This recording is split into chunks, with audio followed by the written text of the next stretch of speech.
افتتح بالأمس في ليون الفرنسية وزير الجالية المغربية بالخارج محمد عامر معرض العقار المغربي، ويقدم هذا الحدث جهة مراكش تنسيف الحوز ومشاريعها العمرانية لأفراد الجالية والأجانب الراغبين في اقتناء عقار بالمدينة الحمراء. مفاداة الأولى زبير برقاش وعبد الإله مزاحم تابع ذلك.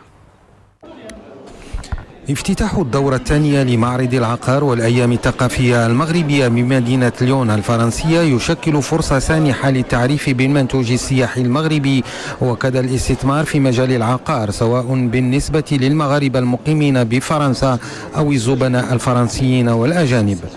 هذا اللقاء الاقتصادي الثقافي مهم أولا بالنسبة للجالية ومهم كذلك بالنسبة للمغرب، وهو يساهم في تقريب المغرب إلى المغاربة، المغرب بديناميته الاقتصادية والمغرب كذلك بتنوع الثقافي، وهو كذلك يساهم في تقريب المغاربة إلى المغرب وتعميق أواصر العلاقة ما بين المغاربة بخارج وبلدهم الأصلي.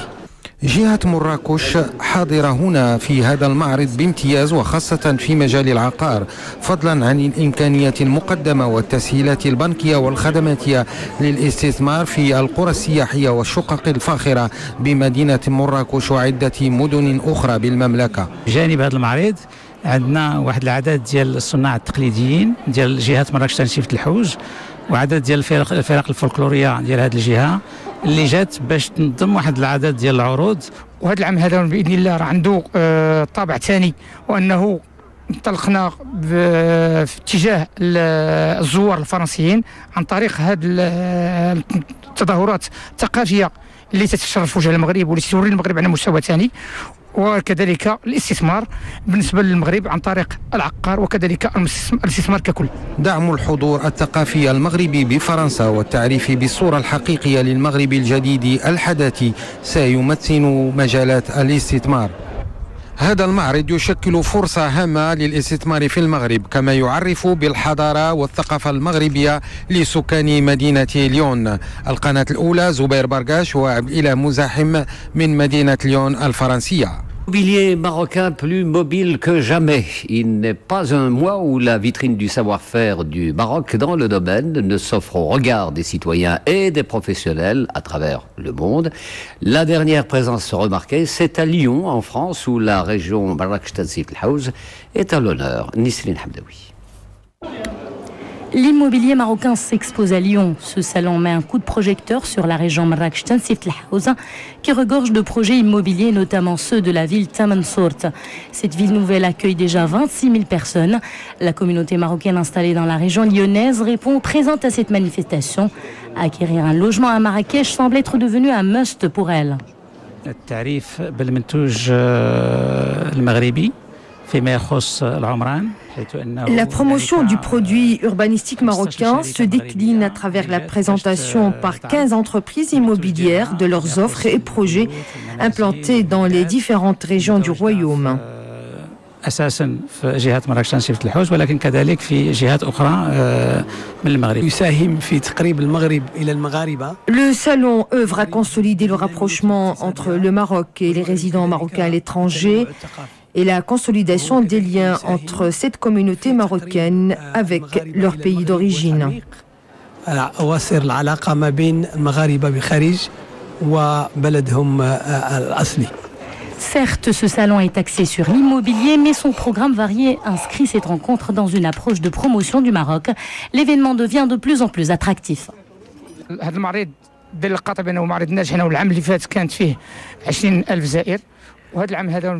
Le salon a accueilli 20 000 visiteurs l'année dernière et la tendance est haussière. Cette année, le salon cible également le marché français.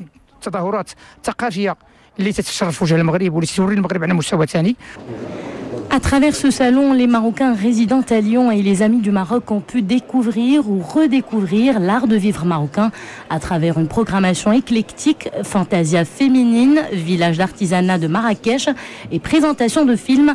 Le salon présente le Maroc sous toutes ses facettes. Et à Lyon, en France, le ministre délégué chargé de la communauté marocaine à l'étranger a rencontré nos compatriotes de cette région pour débattre des diverses questions relatives à leur quotidien dans le pays d'accueil et de leur lien avec leur pays. Dominique Orlando. La communauté marocaine résidant à l'étranger, ici à Lyon, apprécie et avec grand intérêt toutes les occasions venues d'en savoir plus sur leur pays d'origine et ses évolutions au quotidien. La présence du ministre délégué chargé de les représenter n'a fait qu'encourager ce sentiment d'intérêt mutuel. C'est important que le ministre dédié à cette communauté soit présent, donne la ligne du gouvernement marocain conduit par Sa Majesté le roi Mohamed VI, parce que ici, à part les autorités consulaires, les Marocains du monde ne sont pas au courant, ne sont pas trop au contact, même s'ils suivent relativement, que ce soit l'RTM ou la 2M, les informations et ce qui se passe au Maroc. Je pense qu'il est important aussi que les leaders associatifs ou politiques ou les chefs d'entreprise qui ont envie de s'engager au Maroc rencontrent des leaders politiques pour qu'ils puissent leur montrer aussi à travers leurs témoignages, leurs programmes, leurs projets, que ce Maroc impulsé par Sa Majesté Mohamed VI existe vraiment, évolue. Le ministre délégué, M. Mohamed Amer, s'est dit satisfait du rôle et du poids du tissu associatif marocain dans cette région et de sa contribution à travers diverses initiatives au développement économique et social de leur pays d'origine. Il les a notamment encouragés à sensibiliser les jeunes Marocains de la région à s'inscrire au programme des universités d'été lancé par son département afin de mieux connaître leur pays. قدم بالأمس في ليون الفرنسية الوزير المكلف بالجالية المغربية بالخارج محمد عامر البرنامج الحكومي مغاربة العالم لعديد من أفراد الجالية المغربية في منطقة غون ألب. الزبير برقاش وعبد الله مزاحم تابع ذلك. لقاء تواصلي أجره السيد محمد عامر الوزير المكلف بالجالية المغربية المقيمة بالخارج تركز حول الانتظارات والأولويات التي تخص هذه الجالية المقيمة بمدينة ليون. وبالمناسبة ذكر السيد الوزير بالالتزامات التي قامت بها حكومة صاحب الجلالة لتلبية المطالب المشروعة للجالية. هذا اللقاء خرجنا فيه بعدد الاقتراحات، منها أولا برنامج لدعم الجمعيات ورفع من قدرتها في هذه المنطقة، واللي غادي يشمل ان شاء الله حوالي 100 جمعيه مغربيه. النقطه الثانيه هي غادي نستقبلوا هذه السنه عدد عشرات من الشباب في اطار الجامعه الصيفيه داخل المغرب، وكذلك هناك مبادرات مهمه ذات طابع اجتماعي وثقافي غادي نعملوها في اطار شراكه مع الجمعيات ومع قنصلية المملكة بالمنطقة. تدخلات الجالية المغربية المقيمة بمدينة ليون تركزت أيضا حول قضايا التعليم واللغة والثقافة والمجهودات التي قامت بها الحكومة، لكنها تبقى غير كافية لسد الحاجيات وتستوجب إعادة النظر من أجل تطويرها ونشرها للحفاظ على هويتنا الوطنية والإسلامية. الجالية المغربية منذ قرون وهي دائما تبقى قابعة في مكانها وتشتغل تحت الظل، لكن الآن جاء عهد جديد ونظرة جديدة للخروج بهذه الجالية المغربية من الظل إلى النور وإلى الساحة على جميع المستويات، سواء الساحات السياسية أو الاقتصادية أو الثقافية أو الفكرية. أهم المبادرات التي تم اتخاذها تهم فئة الشباب من الجيل الثاني، وسيستفيدون من ولوج الجامعة الصيفية خلال هذا الموسم بعدة مدن مغربية للتعرف على المغرب الجديد والحداثي.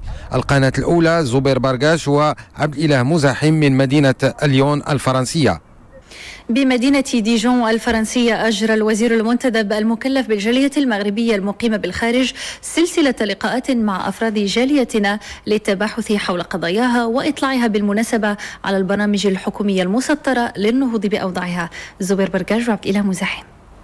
بمدينة ديجون الفرنسية أشرف السيد محمد عامر على تدشين وكالة بنكية لتقريب الخدمات من المواطنين وتسهيل العمليات البنكية. والخدمات اللي هما كيحتاجوها حنا خصنا نوجدوها لهم ونقربوها لهم، خصوصا فيما يخص تحويل الأموال. لقاءات تواصلية أجرى السيد عامر مع الكفاءات المغربية المقيمة هنا بمنطقة ديجون، واستعرض من خلالها الإمكانيات المتاحة لوجود أرضية ملائمة تساهم في توظيف الطاقات لبناء مغرب عصري وحداثي. كل الكفاءات والطاقات المتخصصة في شتى المجالات العلمية والتقنية مجندة وراء الخطة التنموية التي رسمها صاحب الجلالة الملك محمد السادس نصره الله. أنا بطل مغربي في سباق السيارات سنة 2009 بفرنسا، وسأرفع الراية المغربية في كل السباقات الدولية. لقاء مماثل خصصه السيد الوزير مع أفراد الجالية المغربية المقيمة هنا بمنطقة ديجون، تضم استراتيجية الحكومة الهادفة إلى تنشيط دينامية التنمية الاقتصادية في المجالات الاستثمارية والشؤون الاجتماعية. كان لقاء ناجح، وكذلك عرفنا الانتظارات ديال الجالية، وكانت فرصة أنه استعرضنا عليهم كل الإجراءات اللي كتخوض الحكومة أو اللي خدات الحكومة للنهوض بقضاياهم. وحنا معبئين يعني وزاره في المغرب ولا قنصليات باش نتعبئوا، باش نحاولوا نلقاو الحلول للمشاكل، وباش نهضوا بالمشاريع اللي كتخدم المصلحه العامه ديال المواطنين. زيارة لها أكثر من دلالة، جمعت شمل كافة شرائح أفراد الجالية المغربية المقيمة هنا بمدينة ديجون لنهج طريق بناء مغرب حديث جديد والتشبث بالوطنية والدفاع عن كرامة المغربية. القناة الأولى زبير برقاش وعبد الإله مزاحم من مدينة ديجون الفرنسية.